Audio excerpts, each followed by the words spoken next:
Yo, what is good, Jets Nation? Welcome back to Jets Media. This is Richie, and today was the first day of mandatory minicamp for the New York Jets. Basically, what minicamp is pretty much the same thing as OTAs, but it's not voluntary. So everybody has to be in attendance, whether they're able to practice or not. Mekhi Becton was at the practice field today, but he was working on the sidelines with trainers, which was expected. George Fant is still dealing with an injury as well. And Zach Wilson had his best practice of the entire spring today. So in today's video, we're going to be breaking down everything we got from the Jets beat reporters that was at One Jets Drive at the facility that was able to watch practice. We got a lot of positive things to talk about in today's video about what happened in the first day of minicamp for the New York Jets. Before we hop into the video, I just want to mention, if you guys are new to Jets Media, help me out to get to my new goal of 12,000 subscribers. So hit that subscribe button if you are indeed new to the channel. And of course, if you guys enjoy the video, please do not forget to like the video. And if you guys want to check me out over on Instagram and Twitter, that is at NYJets_media. So before we get into what happened on the field at practice,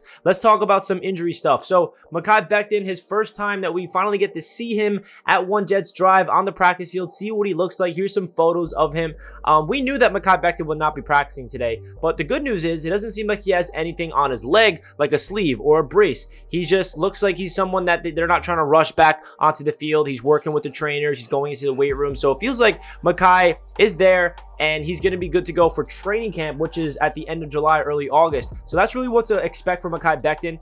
As I record this video, he has not spoke to the media. I don't know if he's going to have a press conference today or tomorrow. That's definitely going to be interesting, so we'll stay tuned for that. And then George Fant, like I mentioned earlier in the video, he was at practice today, but he was not participating. If you guys don't know, he had surgery in the offseason on his knee. He's expected to be okay for the season, but it is something to look out for, that both of our tackles are not participating in OTAs or minicamp. So let's hope that both of them are okay for training camp, because we need both of those players on the field for Zach Wilson in the run game desperately. So let's hope that George Fant and Mekhi Becton will be good to go for training camp, and they can be healthy heading into the preseason, and of course healthy for week number 1 against the Baltimore Ravens. Now let's get into what happened on the field today at minicamp.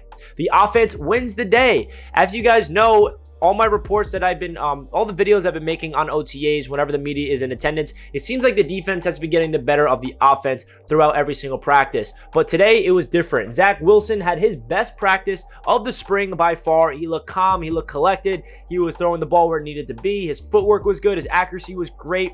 So that's a good sign that Zach Wilson had his best day of practice in the spring at the end of OTAs, which is now mandatory minicamp. So it's good to see that Zach Wilson is making those progressions in practice, because, you know, I say this over and over again. I don't want to feel like I'm redundant, but we cannot read too much into the good as well as we cannot read too much into the bad. I'm just giving you guys what the beat reporters gave us on Twitter, that being Connor Hughes, DJ, Rich Cimini, Kaz, all those guys that are the beat, that are at One Jets Drive, giving us all the inside information of what's happening at practice. So the offense started off red hot, to the point where not even just the first team, the second team, the third team was dominating. The offense was getting the better of the defense, and that's cool to see, because we want this offense to really develop chemistry. We want to see the starters, the backups, really get that chemistry. And it really is hard to look at OTAs and minicamp in the sense of 7-on-7, right? It's just the quarterback, no pass rush, and it's just wide receivers versus defensive backs. But it is cool to see that those battles, the wide receiver versus defensive back battles, Elijah Moore versus Sauce Gardner, Corey Davis versus DJ Reed. You know, it is cool to see the young guys and the veterans really go up against each other. And of course, it's important to see what the quarterback is doing in terms of rhythm and timing and knowing where to put the football. So Zach Wilson finished off the day 10 of 13 and 11 on 11, 13 and 16 and 7v7. And Connor says this was Zach Wilson's best practice of the spring by far. DJ had this to say about Zach Wilson: his efficiency was through the roof, processing things well, and getting the ball where it needs to go. He just looks really like a guy that you're expecting in year number 2 in minicamp. These are the type of things that I was hoping to see. You know, I say you can't read too much into the good and you can't read too much into the bad, but this is something that's really important for this exact reason. We need to make sure that Zach Wilson is processing things really well in his mind, because that is the biggest factor of development for Zach Wilson, in my opinion. I feel like Zach Wilson possesses every single physical trait you would want in a franchise quarterback, with his arm, his legs, his mobility, his athleticism. But I feel like what's going to make or break his career with the New York Jets is his mind, his ability to process things quickly in real time, his ability to understand the playbook, his ability to know where his wide receivers are going, to be able to look off people, to be able to read the defense. You know, those are the things that's really going to separate Zach Wilson as a a really good quarterback or not. So this is why OTAs and minicamp is important for Zach Wilson, and it's a really good sign to see him progressing and making those strides against the defense.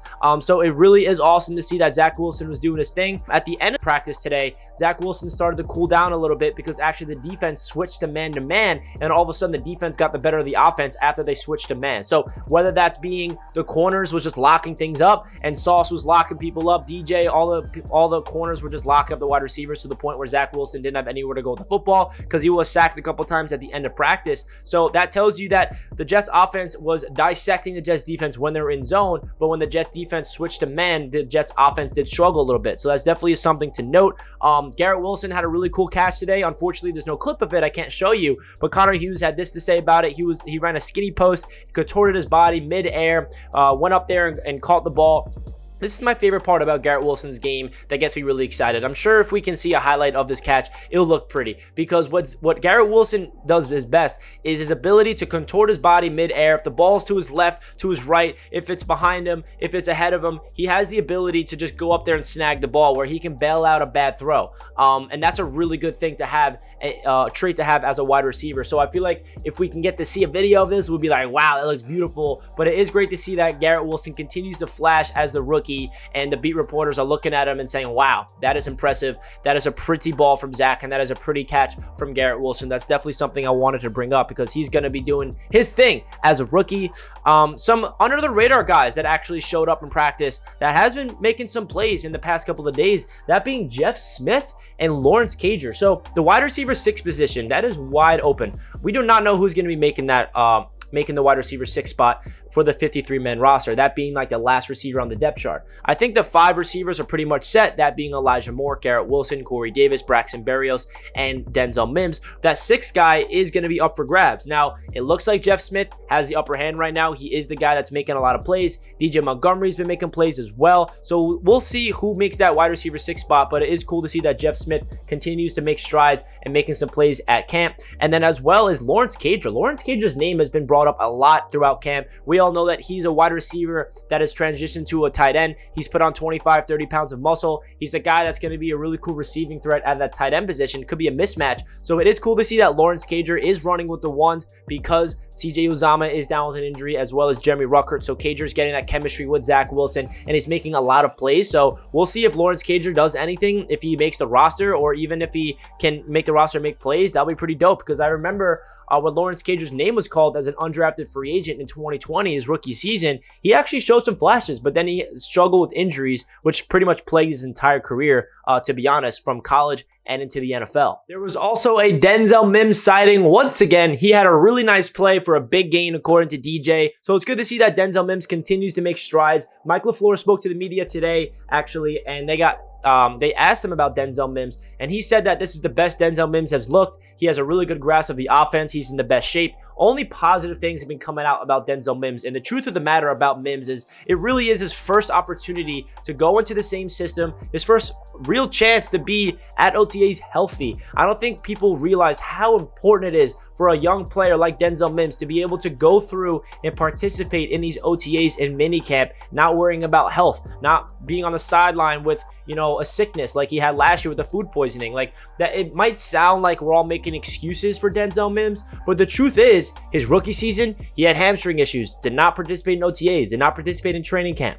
In year number 2, he had food poisoning, did not participate in OTAs, was behind on the depth chart, was behind on the playbook. Now this is his first time in his career with the New York Jets where he's participating and playing with the quarterback, getting chemistry, knowing the system, and Mike LaFleur had nothing but great things to say about Denzel Mims. So let's hope in year number 3, Denzel Mims can make an impact if his name is called. So overall, to recap today's minicamp, it's a positive sign that Zach Wilson had his best practice of spring, because you want him to go into that little, hiatus part where everyone's off until training camp with a positive sign, right? It would not be a good thing if Zach Wilson went out in minicamp and just, stunk it up for 2 straight days and then we were waiting for training camp. It's a good sign that he had up and down days at OTAs. He had a good day, he had a bad day, he had a bad day, he had a good day. And then now in minicamp, he comes out there and realizes, like, this is the mandatory minicamp. This is where things are starting to get a little more ramped up. and he really stepped up and played his best football at practice. I feel like that definitely shows that Zach Wilson's processing things quickly and his mind is developing to the magnitude that we're expecting from a year 2 player. That's all you want to see from Zach Wilson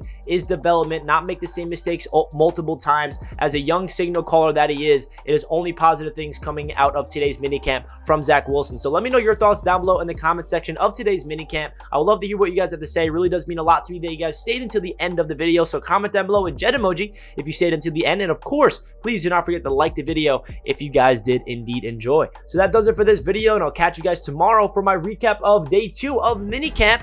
Let's go Jets. Peace out.